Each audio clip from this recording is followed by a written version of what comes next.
안녕하세요. 희생파산TV 김영용 법무사입니다. 안녕하세요. 아나운서 전지우입니다. 네, 아나운서님, 저희가 지난 시간부터 유튜브에 댓글을 달아주신 우리 구독자님들 댓글을 소개하면서 설명을 드리고 있는데요.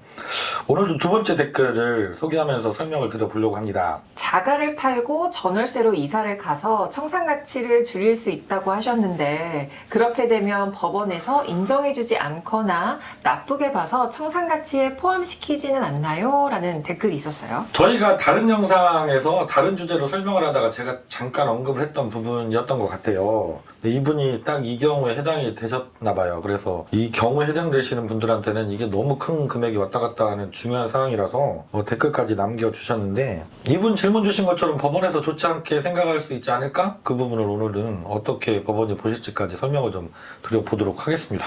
네, 신청 전에 내 네. 집을 팔고 전월세로 이사를 가면 네. 청산가치를 줄일 수 있다. 이걸 이제 다시 설명해 주시면 좋을 것 같아요. 네, 개인회생하고 개인파산 동일한데요. 개인회생에서는 첫 번째 우리가 항상 제일 중요하다고 강조하는 원칙이 있죠. 청산가치 보장의 원칙. 이게 내가 가진 재산이 있으면 모든 재산을 탈탈 다 털어서 합산을 한 다음에 그 이상은 변제금을 납부해야 된다. 이 원칙인데, 이때 이 재산을 산정할 때 빼주는 재산이 있습니다. 그게 대표적인 게 압류금지 재산, 그리고 면제재산 신청을 해서 법원에서 결정을 받으신 재산, 이런 건데, 그 재산 중에서도 대표적인 게 내가 거주하는 집 보증금이에요. 그래서 이 보증금으로 갖고 있을 때는 서울 지역 같으면 무려 5,500만 원까지 재산에서 빼줄 수가 있거든요. 그런데 문제는 이게 임대차 보증금으로 갖고 있을 때만 이 규정이 적용이 돼요. 그것도 집일 때만. 그렇기 때문에 내가 자가로 갖고 있을 때 이 규정이 적용이 당연히 안 되겠죠. 그래서 내가 집으로 갖고 있을 때는 집 가격이 전체가 다 재산으로 잡혀버려서 변제금이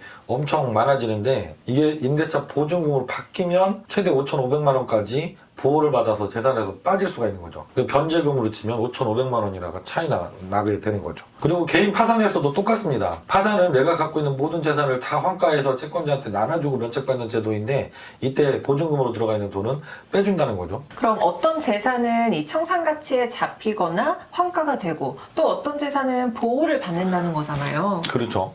굉장히 중요한 내용인 것 같은데요. 꼭 여러분들이 알고 계셨으면 좋겠습니다. 네네. 이 파산이나 회생까지 진행하시는 분들이면 사실은 5,500만 원이면 너무 큰 돈이죠. 지방에 계신 분들, 저희 시골에 계신 분들 같은 경우도 2,300만 원까지는 해당이 되시거든요.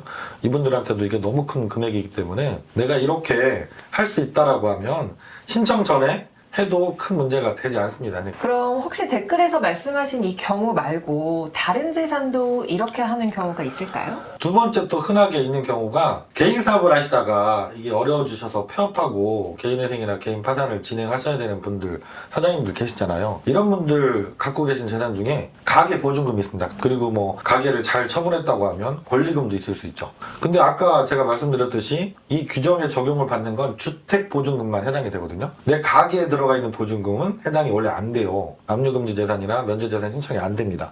같은 보증금인데 집에 있는 거는 재산에서 빼줄 수 있고 가계 보증금은 하나도 안 빼준다는 거죠. 그런데 이렇게 사업을 폐업하고 취업을 해서 개인회생을 진행하시거나 아니면 취업이 안 돼서 개인 파산을 해야 되는 경우에 이 가계 보증금으로 있던 돈을 돌려받은 돈을 집 보증금에 넣으시면 역시 마찬가지로 보호를 받을 수가 있는 거죠.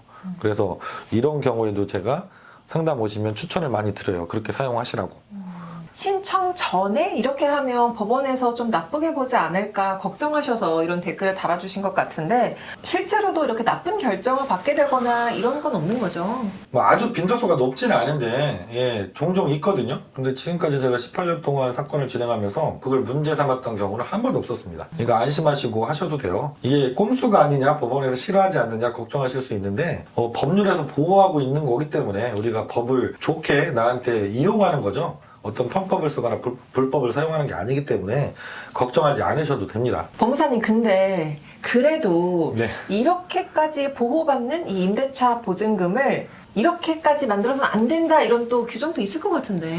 규정은 아닌데 실무에서 회생위원님이라든가 파산관제인이 되게 안 좋게 보시는 경우들이 종종 있어요. 전세자금 대출을 잔뜩 받으시는 거예요. 이 5,500만 원은 보호받는 규정에 딱 맞게 이사를 가시는 겁니다. 그리고 얼마 안 지나서 개인회생이나 개인 파산을 신청하시는 거예요. 이럴 때는 좀 괘씸해 보이죠. 그죠? 제가 실제로 기억이 되게 많이 나는 사건 한 가지는 다른 재산은 전혀 없고 서울 지역에 계시던 분인데 전세 보증금이 한 3천만 원 정도 있었던 것 같아요. 근데 그게 전세자금 대출을 받은 돈으로 마련한 돈이었습니다. 이미 뭐 3년, 4년 전에 전세자금 대출을 받아서 근데도 파산관제인께서 전세자금 대출 받은 돈으로 들어가 있는 보증금이니까 난 인정 못한다. 이거 환가해야겠다. 그 무리하게 환가를 요구하신 관제인께 계셨거든요. 제가 처음에 두세 번은 파산관제인께 전화드려서 정중하게 그분 어려운 사정을 얘기하고 그분이 고의로 그런 게 아니라는 상황을 잘 설명을 했어요. 그래서 이해를 하시는 것 같았어요. 근데 신기하게 보고서에 면책 불허가를 올리시는 거예요. 그래서 그 보고서를 복사해 보고 제가 놀라가지고 부랴부랴 주말에 나와가지고 의견서를 몇 장을 썼습니다. 그래서 법원에 제출했어요. 다행히 판사님께서 제 의견서를 받아주셔서 면책 허가를 해주셨던 사건이 있었거든요. 이렇게 뭐 파산관제인이나 뭐 희생위원에 따라서 약간 차이가 있을 수도 있는 부분인데 최근 대출로 이렇게 법의 보호를 받을 수 있는 걸 딱 만든 다음에 이거 인정해 주세요. 이건 너무 좀 얄밉죠?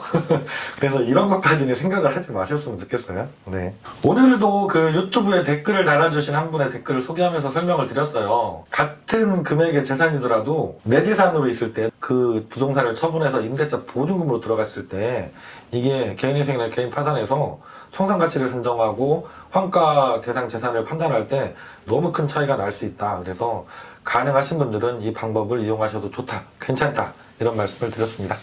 다음 시간에도 좋은 영상 다시 준비해서 찾아뵙도록 하겠습니다. 네, 시청해주신 구독자 여러분 고맙습니다.